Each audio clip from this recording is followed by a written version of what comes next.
আজ হলো শ্রাবণ মাসের প্রথম সোমবার, কিন্তু আমি উপোস করতে পারবো না, কারণ বাবা চলে যাওয়ার কারণে 1 বছর তো আর উপোস করা যাবে না, কালো সুজ। আমি কাজ শুরু করতে না করতেই পিঙ্কু ঘুম থেকে উঠে গেছে। 8:45টার সময় আমি ঘুম থেকে উঠি। 8:45 থেকে 10টা 15 পর্যন্ত আমাকে একবার ঝড়ের বেগে কাজ করতে হয়। আর তার মধ্যে যদি পিঙ্কু 9টার আগে ঘুম থেকে উঠে যায়, সেই দিন তো আমার কাছে বিরাট কঠিন। তাও ওর বাবা ওকে সামলায়। সব কাজ শেষ করে আমি এখন এসেছি ব্রেকফাস্ট বানাতে। পিঙ্কুর বাবার জন্য বানাবো চিজ কর্ন স্যান্ডউইচ। শ্রাবণ মাস পড়ে যাওয়ার কারণে আমরা তো আর ননভেজ খাই না, আমরা বলতে আমি খাই না, পিঙ্কুর বাবা বাইরে খায়, কিন্তু ঘরে খায় না। আর এই স্যান্ডউইচটায় পেঁয়াজ দিলে না ভালো লাগে, তাই পিঙ্কুর বাবার স্যান্ডউইচটায় পেঁয়াজ দেবো, আমারটায় নয়।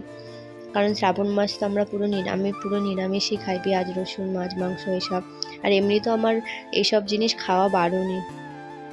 হসপিটাল থেকে আসার পর একদম পুরো আমার ডায়েট করে দিচ্ছে, সেই ডায়েট অনুযায়ী আমাকে খাবার খেতে হয়।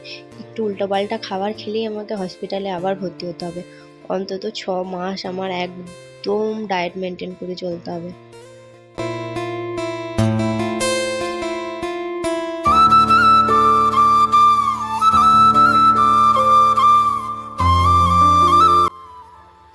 পিঙ্কুর বাবাকে খেতে দিয়ে আমি বাকি কাজগুলো শেষ করে নেবো, কারণ ওকে তো আবার দোকান যেতে হবে, তাই ও আগে খেয়ে নেয়। আমি একটু পরে খেলেও হয়। আর আমি উঠে থাইরয়েডের ওষুধ খাই, জন্য 1 ঘন্টা তোমার কিছুই খাওয়া যাবে না, বারণ। পিঙ্কুকে সকালবেলা ঘুম থেকে উঠে পিঙ্কুর বাবা ব্রাশ করিয়ে দেয়। উঠে পিঙ্কু আগে কিশমিশ খায়। ও কিশমিশ খেতে খুব ভালোবাসে।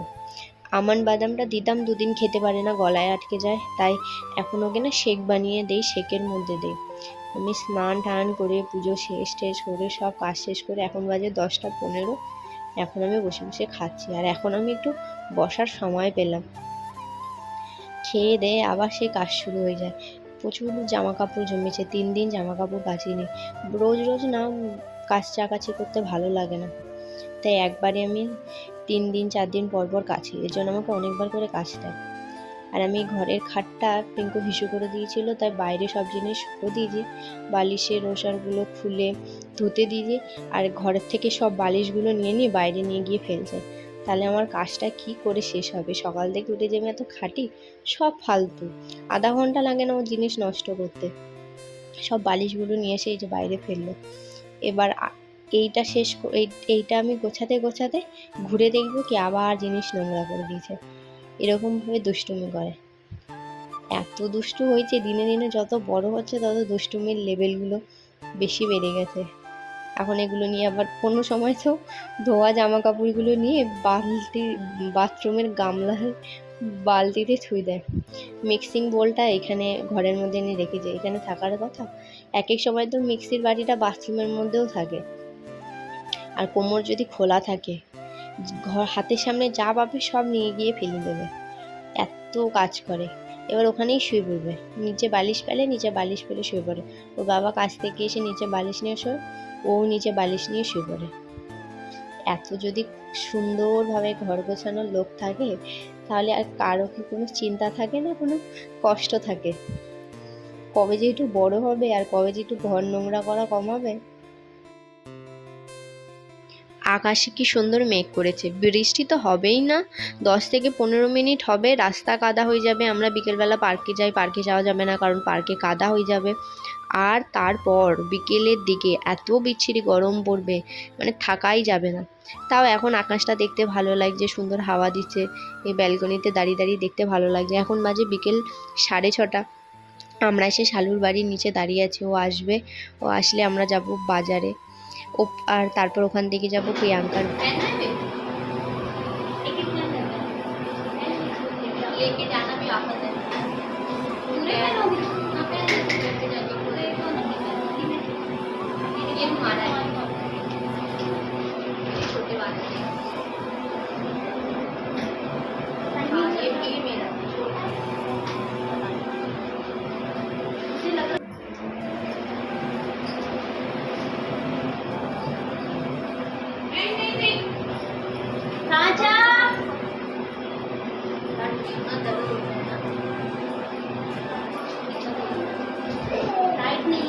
पता है ये ना हाथ में औरत का लेफ्ट हैंड थोड़ा सा हैवी होता है, पर मेरा नहीं है। আমরা বাজারে গেছিলাম, বাজারে গিয়ে আমাদের দুজনের জন্য চুড়ি কিনে নিয়ে এসেছি। কারণ আমি হসপিটাল থেকে আসার পর দিন আমার হাতে কিছুই পরতে পারছিলাম না, এত ব্যথা ছিল, আর কিছু নেইও পরার মতো, তাই গিয়ে চুড়ি কিনে নিয়ে আসলাম।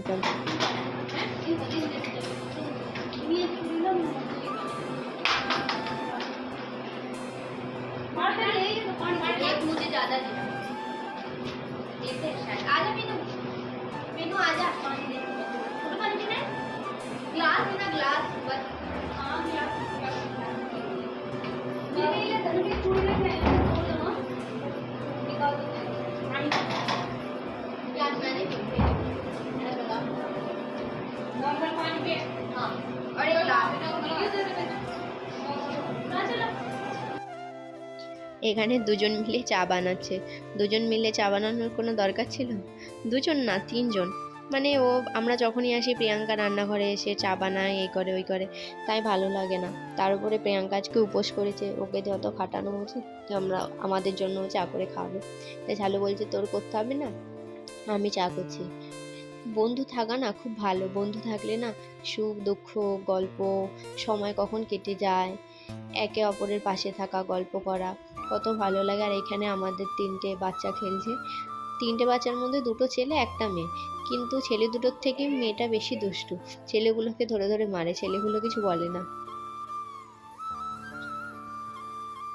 এখানে আসলে 3টে বাচ্চা একসাথে হয়ে এত উৎপাত করে, কিন্তু তাও ভালো লাগে। ওরা 3জন, বাচ্চাগুলো 3টে খেলা করে, আমরা 3জন বসে বসে গল্প করি। সময়টা কখন কেটে যায় বোঝাই যায় না, ভালো লাগে।